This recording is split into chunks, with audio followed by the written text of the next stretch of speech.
Okay, we're away. Thank you. Sorry about the delay, but there we go. No, that's fine. Okay. So yeah, as I was saying, my job as community engagement and supportive care manager at St Giles used to involve going out and about into the community and having conversations about death, dying, and bereavement. I never got invited to any parties, but what I do find is when I do talk to people about the conversations around end of life care and death, dying, and bereavement.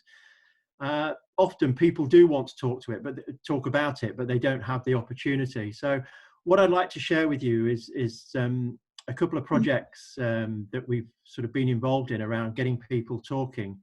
And the first thing I'd like to share with you is, as I say, people think this is often a conversation about death, but it isn't actually. It's a conversation about life. Life is that point until until the very end, until you die, and everything up to that is life. And I had some lovely conversations with Paul Rothwell, and that's that's why I'm here tonight, because obviously Paul founded St Giles, and he had a real interest in the work that we were doing, and he invited me back in April, and unfortunately because of COVID we couldn't do it then, and I'm really grateful that we're able to do this tonight, and so saddened that he can't be here with us. But he really got the work that we were trying to do. My experience in this field comes from the experience of life. My daughter was 20 years old when she was diagnosed with non-Hodgkin's lymphoma and sadly died 9 months later. And some of the conversations that we had were the sort of conversations that no parent should ever have with their child, but they're probably some of the richest conversations that I've ever had. I remember, Melissa was my daughter's name. I remember Mel waking up one night and suddenly from out of nowhere, she said, "Oh, I don't know whether I want to be buried or cremated." And we'd never even thought about having this conversation before, but we went with it. And I'm so glad that we did go with it, because not only did she talk about burial versus cremation, and she decided she wanted to be cremated because she had a fear of being buried alive. And I did say to her in the middle of this conversation, "Well, Mel, they do make sure that you're dead first before they bury you." And there was this awkward silence, and then we all laughed, and the conversation just sort of went on from there. And she talked about her ashes, where she wanted her ashes scattering. Mel was a big Liverpool fan. As a dad, I got most things right. I didn't get football right because I'm an Everton fan. So those of you who know your football or your geography can tell that I got that one totally wrong. But we had some great banter and some great conversations about Liverpool and Everton.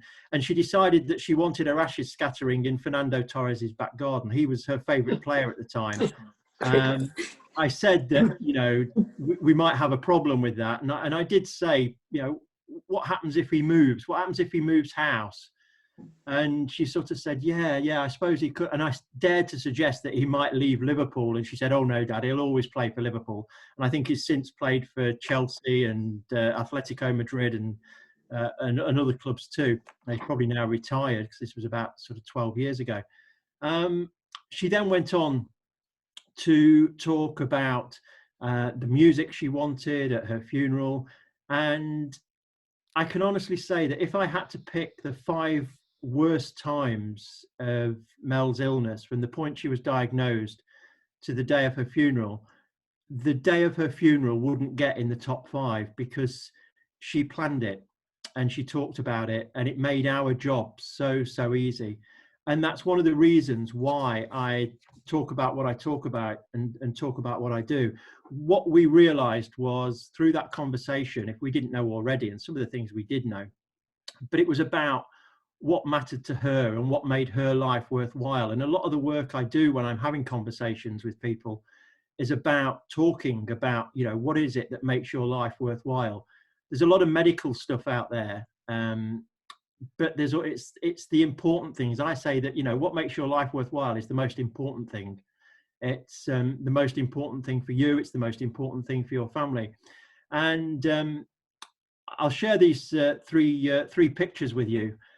And what we say at St. Giles, it's about asking what matters, listening to what matters, and doing what matters.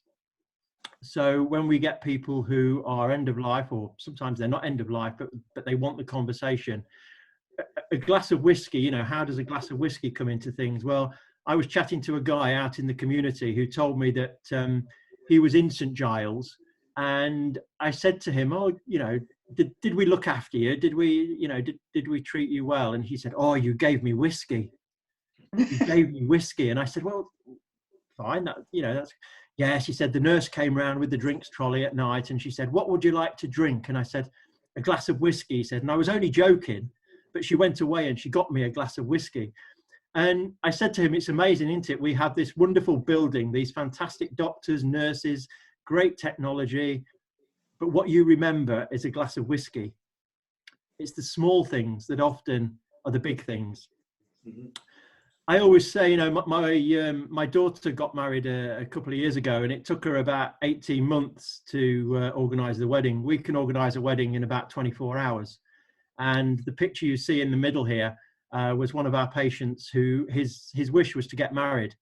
That's what mattered to him. It was all about getting married.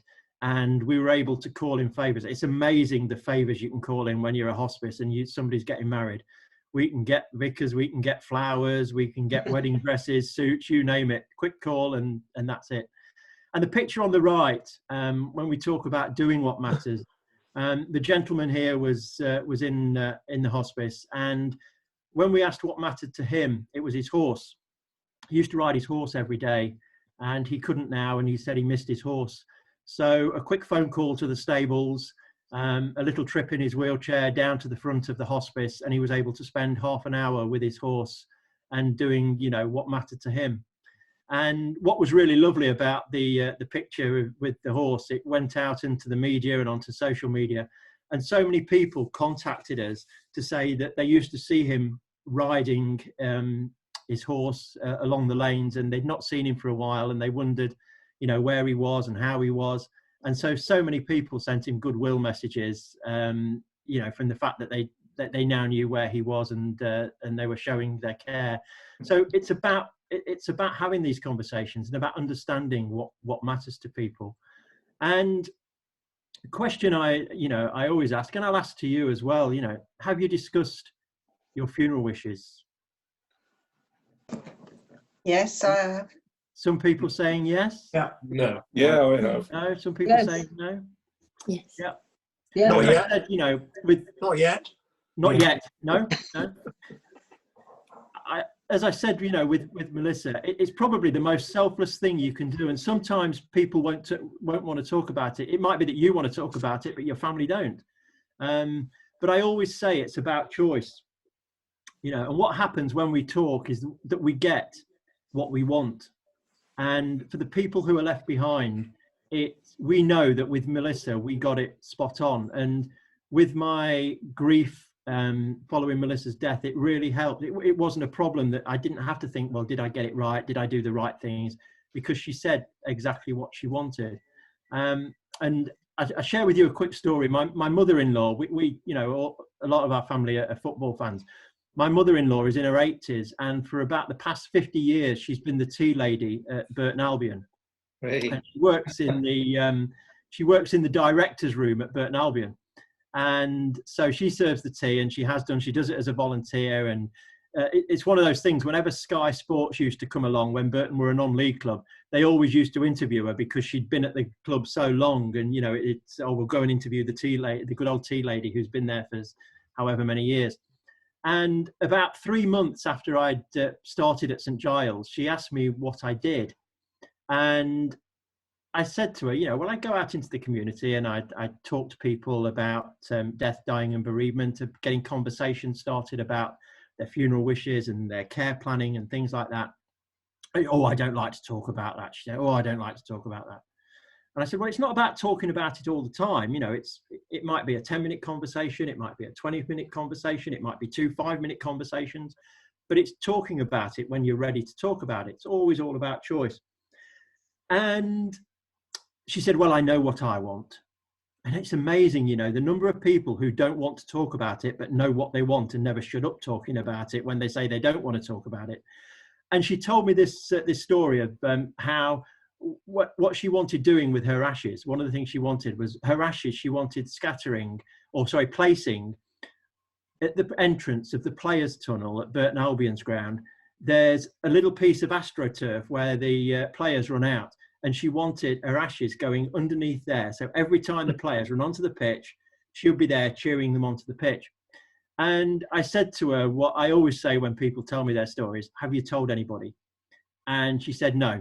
And I said, well, it ain't going to happen then, is it?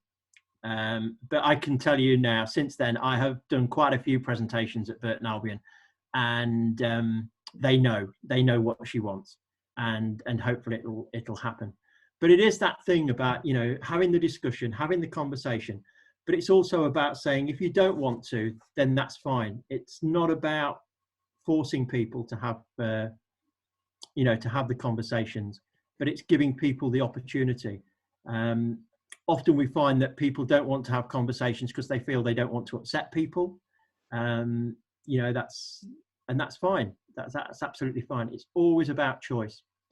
I'll just share with you, when I do my bereavement workshops, I go into organisations and groups, and I do understanding bereavement workshops. And one of the things that often comes up is, you know, questions about funerals and things like that. The average cost of a funeral in the UK is £4,271. It's more in London. 1 in 7 people get into financial difficulty paying for a funeral. Funeral poverty is huge. You imagine if somebody dies very quickly and all of a sudden they've got to find £4,000 and they haven't got, you know, that sort of money. And also when somebody dies, people that are most vulnerable, they're grieving, and they often have things that they probably wouldn't have had, but it's suggested to them. And so, you know, I always say that the white horses pulling the carriage is very nice, but it costs. You know, there is a cost to that. Cost of a funeral goes without saying: location, type of service, transport, directors' fees, extras such as flowers, catering for the wake, that sort of thing. They all add up, and they all increase the cost. There's no legal obligation to use a funeral director. You can take charge of some or all of it. It's entirely up to you. You don't have to use a hearse to transport the body. You can use any vehicle as long as the coffin or casket fits inside. So if you want to be carried to the cemetery or to the graveyard in your Vauxhall Astra, as long as the coffin goes inside, there's no problem with that. Difference between a coffin and a casket: coffin has 6 sides, a casket only 4. Social fund will help people on certain qualifying benefits to pay for a funeral, but it only covers 35%, and 50% of the applicants are rejected. So again, you know, that increases the funeral poverty. And interestingly, only 5% of funeral directors promote their prices on their websites. Shop around. I always say to people, you know, when you're thinking about paying for a funeral, shop around. You shop around when you're buying a car, when you're, you know, a wedding and things like that. You get the best prices. The same applies to a funeral. It's probably the 4th biggest event, if you like, in our lives that we pay for. You know, beyond buying a house, getting married, buying a car, the funeral's up there. But 97% of people don't shop around. And the question I always get asked the most from people when I'm talking about this is, can you bury somebody in your back garden? I can tell you, you can bury somebody in your back garden. You must be the owner of the land. It must be at least 10 meters from a watercourse, and you have to amend the deeds of the property to show that a body is buried within the grounds. Doesn't include burying somebody under the patio when you've murdered them, because that's illegal. But you know, there's just a few other things there that are you know, around funerals that are worth thinking about. Our aims as a hospice, when we do our community work around death, dying and bereavement, is we want to make talking about end of life care and bereavement the norm. But as I've said, you know, on a couple of occasions, only when people want to, and it's always got to be about choice. I'm not into forcing people to have conversations. It's got to be about their choice. it's also making our communities aware of the help they can already receive. So, you know, in terms of funeral poverty, there is help that you can receive. There's places that you can go out in the community where you can get support. And, you know, there is a lot of help out there around making your wishes known. It's also about asking them what would help them to have conversations. So, you know, I go out and I have conversations with groups similar to yours in our area, but you know, it's about asking what would help you. And I've got some things that I'll share with you later, some of the props, if you like, we have. And it's about using this knowledge to support people of all ages in their communities. So it's not just about supporting, you know, people who are in later years. It's about supporting younger people as well, and making sure that they have all the you know, the knowledge, making sure they have the knowledge. So we came up in terms of other areas of our work. Care planning is a huge part of what we do and what we talk about, and something that Paul was very interested in. Care planning, or advanced care planning, you may have heard of. An advanced care plan, the majority of people who are in the last 12 months of life don't have a care plan, and there's many variations of care plans. The Alzheimer's Society do one, Age UK do one, your local hospice will do one. You can make your own up, to be honest, as long as you answer the right you know, the right questions. But basically a care plan is split into 3 sections. So what you have in a care plan is you have the medical side. So that's about resuscitation and decisions to refuse treatment, which I'll talk about shortly. And then there's the preferences and wishes. And the wishes is the most, for me, the wishes, what matters to people, as I've said already, is the most important thing. But actually, that's the thing that gets overlooked more than anything. We often find when we talk to people and they tell us about their experience of care plans, what happens is they go to their doctors and their GPs are interested in the medical. They're interested in the resuscitation and any treatment that they don't want to have. They're not interested in what matters to the person. You know, when I filled out a care plan because I wanted to know what it felt like, and I filling one out. And there's nothing, you know, I've not got a life-limiting illness or anything like that, but I just wanted to see how it'd feel filling one in. And one of the questions it asked in the care plan that I filled in was, you know, what's my favourite food? So my favourite sandwiches is corned beef and cheese. I don't like fish. It's not that I'm allergic to it. I don't like fish unless it comes in the form of a finger or a cake. So I'll eat fish fingers, I'll eat fish cakes, but give me a unbattered piece of cod or something like that, and it doesn't do it for me. And it's that thing, you know, if you don't tell people, then they don't know. So we had this idea with care plans to take away the medical side of it and just have conversations with people. And we set up this project called My Wishes, where we sort of spoke with groups and asked them, you know, what it was that what they would put on their wishes. And those wishes are things like, you know, what's your favorite TV program? Again, something that I put in mine was around music. You know, I wouldn't like to be sat in front of a television set all day. If I lost capacity, I wouldn't want to be sat in front of a television watching morning TV. I'd like to listen to music, sit me by a window, plug me into Neil Diamond, and, you know, I'm happy. But again, if nobody knows that, then it doesn't happen. So planning ahead, as I say, is a way of expressing who you are and what's important to you in case you can't make a decision for yourself. And that's the important thing to remember, that when you make a care plan, you can change it, but it's all about your capacity. So while you have mental capacity, nobody makes the decision for you. Your care plan doesn't come into place while you can tell somebody what you want. But this is about, you know, should you lose capacity? You know, my dad's recently been diagnosed with vascular dementia, so his capacity to make rational decisions, and that is diminishing by the day. And so, you know, we've talked to him about his wishes. southeastern counties. Elsewhere, a lot of cloud cover with the rain. The best chance of any Television's brighter breaks likely around those western fringes, and all the while it stays mild. And then into Thursday, it turns a little chillier across the north. The rain will tend to Got their fade. TV There's on. a lot of cloud around seas. Can somebody mute Miriam's Nice iPad? melted sugar beans sponsors ITV National Weather. With free subs, you can restart Oh, live Miriam's TV. iPad. So being late doesn't mean missing out. That's TV Smart. It's really professional to have adverts in the middle of the presentation, isn't it? Keeps the piece at prime time. We mute it, Richard. Can we mute that? I'm trying. And So I- show on the ones you love when you save money on subscription fees. Click on.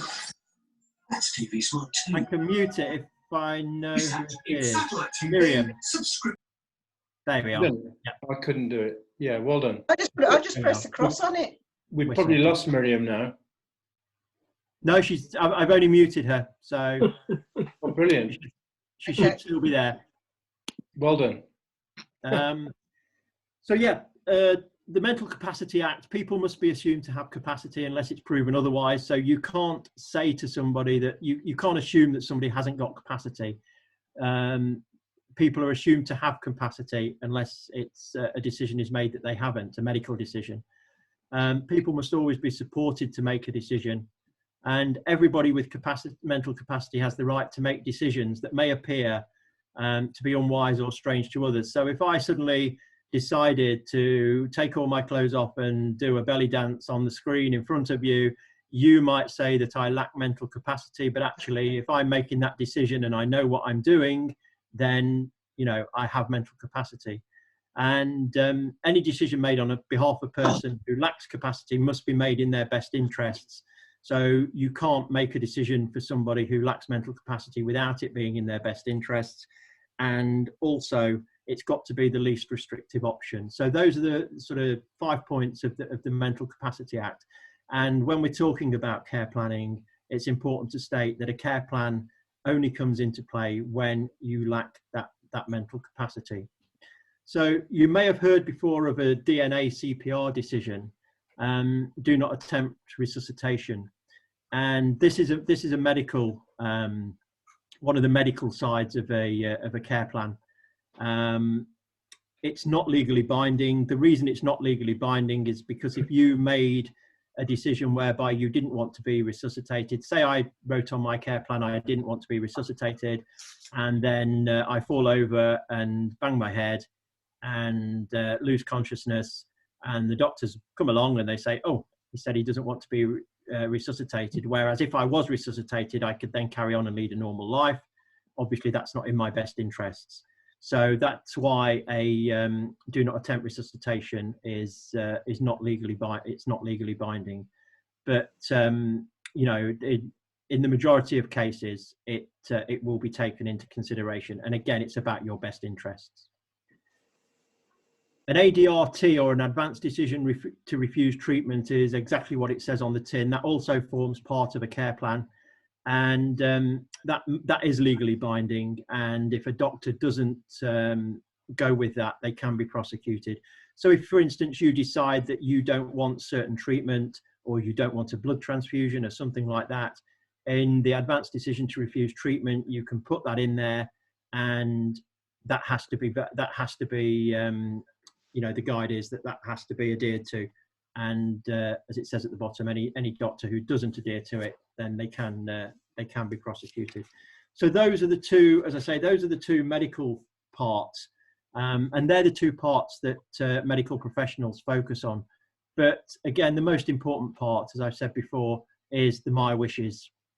The My Wishes part of a care plan is about your likes, your dislikes, as we've said. It doesn't have to be filled in or signed off by a medical professional. Many people argue that actually it's better not to be done by a medical professional and to make it a discussion with family and friends. And that's, that they're the people who you chat to, and just make it like a chat. Write down what it is that you like, that you don't like.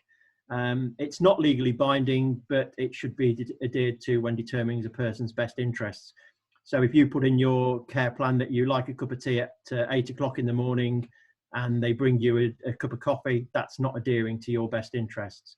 And as it says there, you know, fill it in, keep a copy for yourself, give a copy to a GP and one to your family.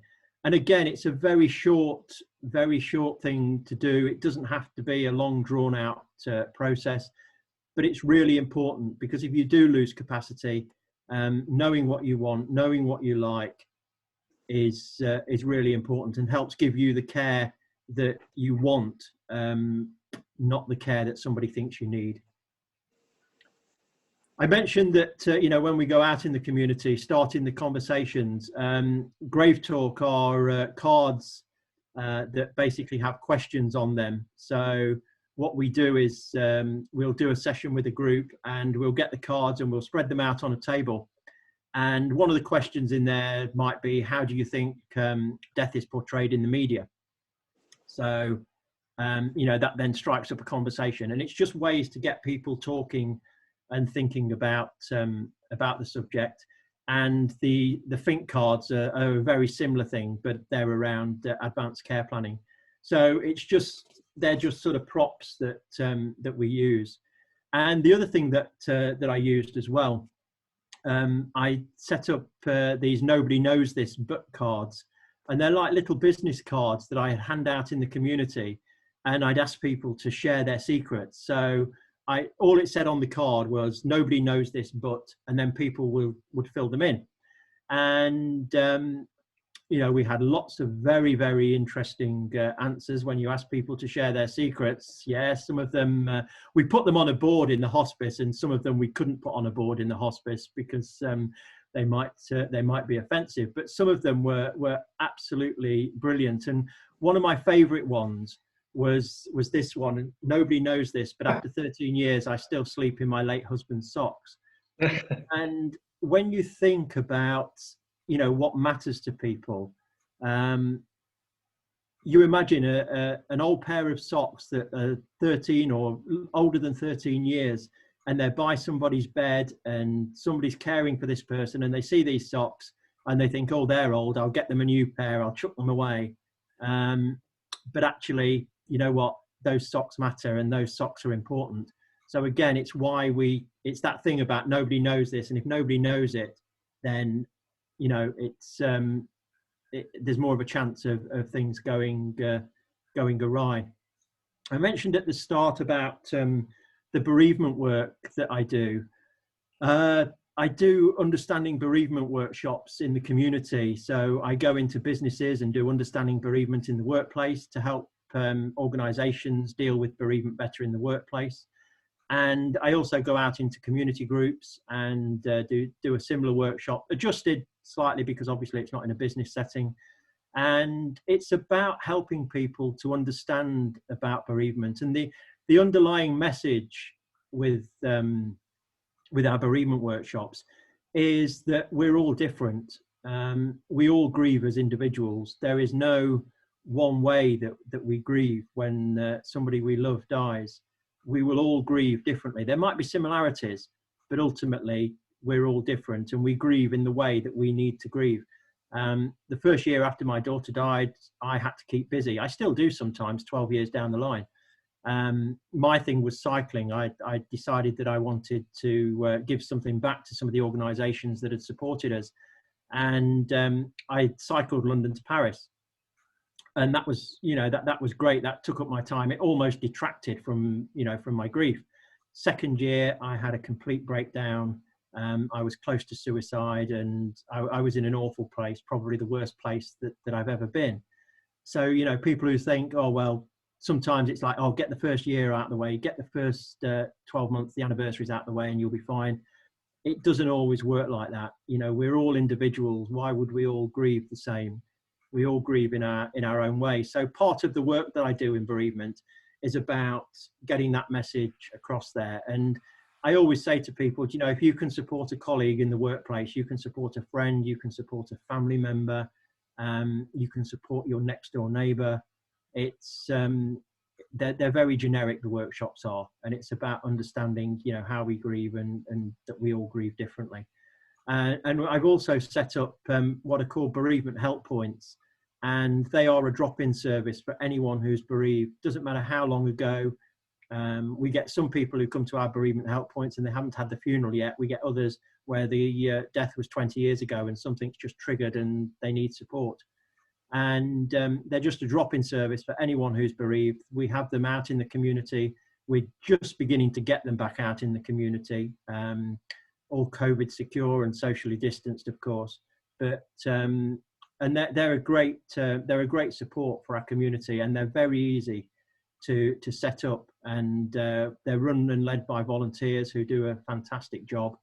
And we transferred our bereavement help point service online during COVID, and we set up a group for new referrals. And a couple of weeks ago, they had their first meet socially. So they've been meeting online, such as we are now, and they've become sort of such friends, I suppose, for want of a better word, that they decided to meet at a local cafe out in the community and meet each other in person, again, socially distanced. But it's that support, a lot of support that people get through their bereavement is from the people around them. There is only something like 20% of people who will actually need a counsellor and deep psychiatric support following a bereavement. Most people will get the support that they need from the people around them. So, you know, if somebody is grieving, do offer them that support. And if ever as a group you wanted me to come along and do a bereavement workshop, I'd be more than happy to.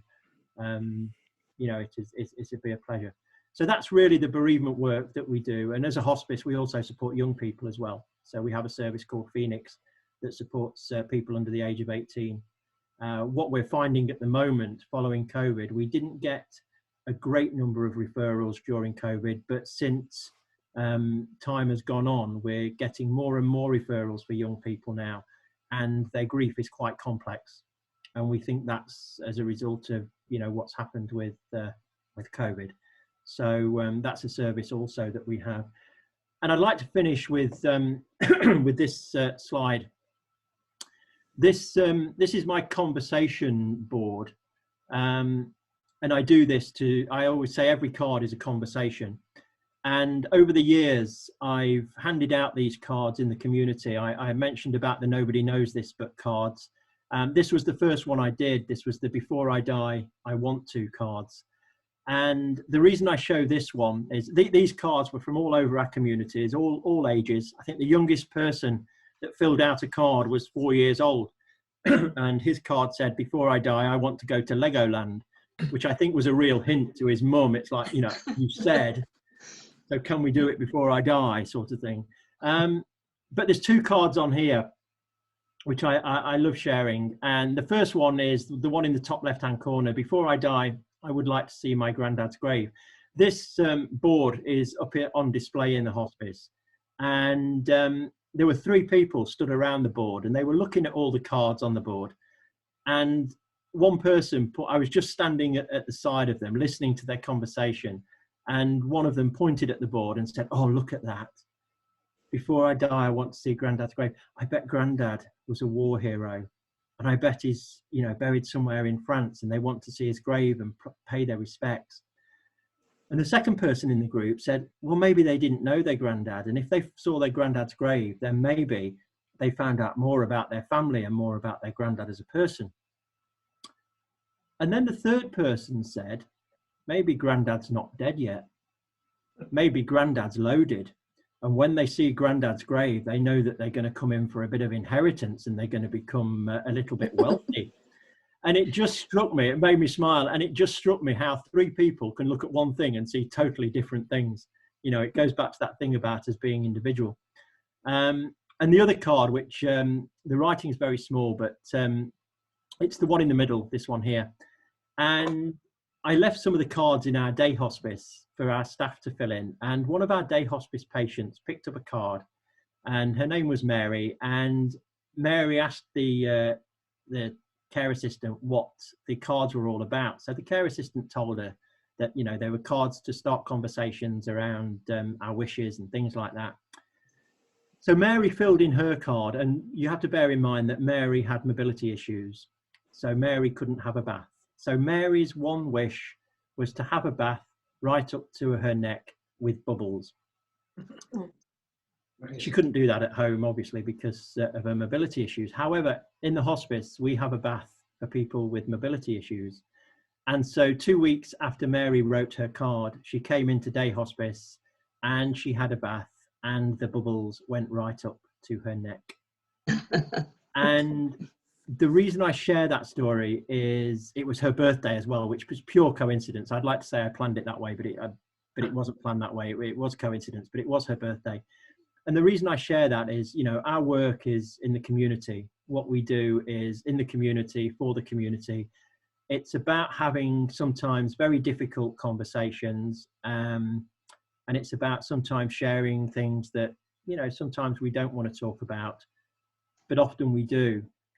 And I always say that, you know what, if you don't ask the questions, you don't get the answer. And if I said to somebody, you know, what are your funeral wishes? And they said, I don't want to talk about that, that's fine. But they might just want to talk about it, and they might just want to share it and have it written down. And like with Mary, you know, I always say we can't, with this card here, visit my sister in New Zealand. We can't send people to New Zealand. We can't send people around the world. But actually giving somebody a bath with the bubbles right up to their neck, if we know about it, we can make it happen. And that's what it's all about. The conversations we've talked about tonight, they are making things happen. So I hope that's been useful for you. And I know, you know, seeing the screen, I've only seen part of the screen, but I know some of you have smiled, which is always good. We have smiles in a lot of the talks I do, or even the bereavement help point talk, the bereavement workshops. You know, we have smiles in the bereavement workshops, and we sometimes have laughs as well. And I always say, you know, I can just imagine people going home and saying, oh well, we had a talk about bereavement, it was a really good laugh. You know, it's just about having the conversations that sometimes are a little bit difficult but are important. So thank you for your time. Thank you, Ian. That Thanks was so good. much. Thank you, Ian. And if there's any questions, of course, please do ask. Yes, thank you very much, Ian. You made a very difficult conversation seem really light, and I mean, it's helped me a lot really in terms of what I might want to think about in the future. But just one little thing I've done recently, and with my daughter and son, we've done desert island discs. So I put my desert island discs together. Yeah. It goes right through your life, and there's a bit of a story attached to the record, and you know, I thought it was sort of a good thing to do. But apart from that, I've done absolutely nothing. But your talk tonight has made me think, and thank you very much for putting it across so well, really. Thank you. You're welcome. Michael, you have a question? Yes, can you hear me? I can, yes. Yeah. The bit you said about bereavement really resonated with me because my wife died on the 22nd of March and lockdown started on the 23rd. So the mass of friends and family I have couldn't come and comfort me, and I had a really bad time. I'm not a nervous, shy person at all, but those 5 months were very difficult, and I did actually have bereavement counselling from an organisation called Cruise. Yep. And I found it very helpful because they said much the things you said, and I come from a generation where men don't cry, and Oh, we do. stiff upper lip, and it helped to know that I could cry. And that what I was feeling wasn't unique to me, and it was right what I was feeling. But I have a specific question. The advanced care plan, this is a document that you can get somewhere? Does it exist? Yeah, if you can't get a hold of one anywhere, I can arrange to send you the My Wishes document. But actually, if you go online, the Alzheimer's Society do one that's downloadable from their website, and that is a really good one. That's what we base sort of My Wishes on. Okay. But then I have a drum that I bang, and it's does that document or any of these documents ask the question, do you want to be a donor when you die? Because we lose, because the conversation that you mentioned about your wishes after death is one of the things that doesn't happen enough in relation to organ donation. And 40% of families, when asked for permission for organs to be used, will say no if that conversation hasn't taken place. And one relatively healthy person can save 9 other people. And my wife, although she was like me, 84, she's given sight to 2 people when she died. And a 103-year-old lady gave her corneas last year. So it's a very personal issue for me, because my wife also, my daughter also died while waiting for organ transplant.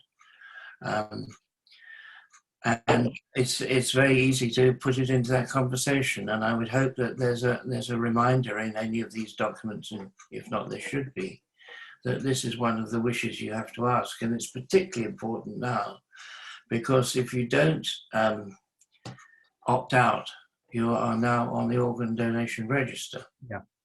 But the surgeon will still ask the family and friends for approval to go ahead and harvest organs, and will not go ahead unless it gets that consent.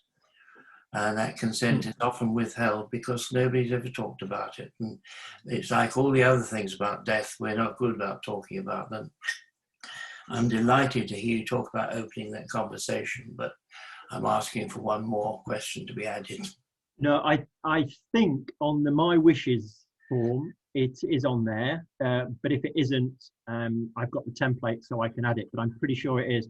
The Alzheimer's Society, I'm not sure it is on there, but again, it's they all differ. There's so many. We've got an advanced care plan there, age, isn't it?